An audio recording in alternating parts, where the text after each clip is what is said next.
kii mooy Naby kenn dootu ko présenté ci lamb ji gaa yëpp xam nañ ko Naby dañ lay laaj ñaari mbër yi nga xamante ni ñoo la dàqal tous ci arène bi nga xam ne boo doon défilé TikTok xool seen vidéo doo romb première bi kan la.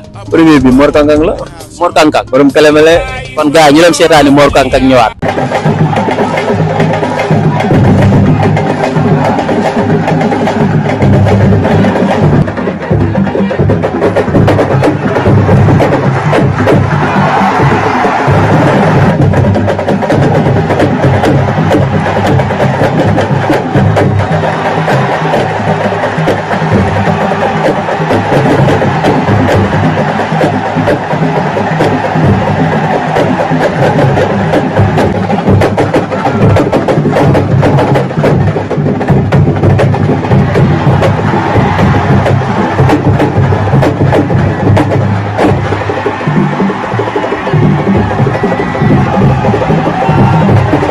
deuxième bi kan nga koy joxaat.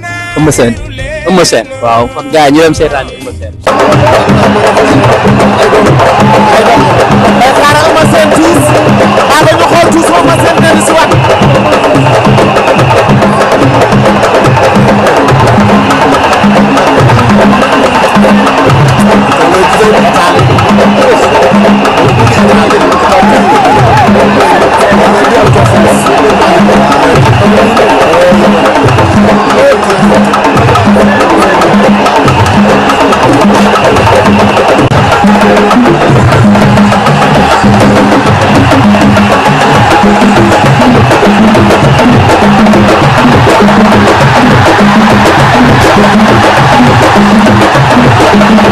meilleur lutteur 2025 boo ko doon jox koo ko jox ci grand yi. bu dee si grand yi général Malika laa ko jox.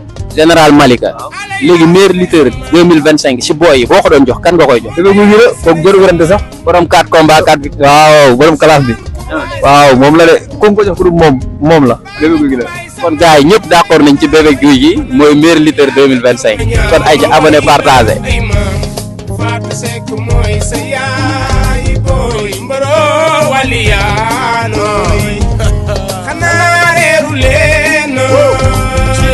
Khalil waaw ñu ngi lay ziar. delloo ziar baax liñ lay laaj mooy ñaari mbër yi nga xamante ne tey boo doon seetaan TikTok seen tuus doo romb da ngay seetaan da nga yow jàpp nga ni ñaar ñi ñoo dàq tuus ci arène bi première bi koo koy jox. Ama Baldé doomu Fallaye Baldé kon ñu dem xooli Ama.